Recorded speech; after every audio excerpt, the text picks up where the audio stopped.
ना किसी का साथ ना किसी का सहारा, जिस पर बाबा का हाथ वही सबसे न्यारा। બોલો ખાટુ શ્યામ ભગવાન કી। વડોદરાનું આ ચમત્કારી મંદિર કે જ્યાં સુધી તમે હજુ ગયા જ નહીં હોવ, ત્યાં જવા માટે તમારે પહેલાં ખોડિયારનગર ડીમાર્ટ જવું પડશે।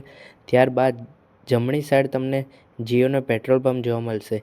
અત્યારે મિત્રો આપણે જઈએ છીએ એન્ટ્રી ગેટ તરફ। ત્યાંથી હવે આપણે પ્રસાદી લઈશું। ત્યાં તમને ગુલાબ અત્તર એટલે કે બાબાને અત્તર ચડાવવામાં પણ આવતું હોય છે।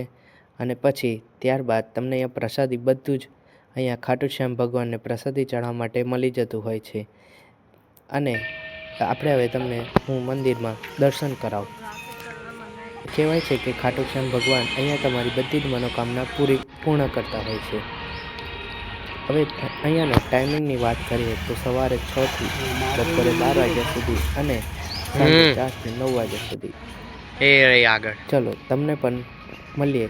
અને આજના રહસ્યની વાત એ છે કે તમે અહીંયા 5/11 ભરવાની મનોકામના રાખતા હોવ છો તો ખાટુ શ્યામ ભગવાન તમારી 1/11 પૂર્ણ થયા પહેલાં જ તમારું કામ કરી દે।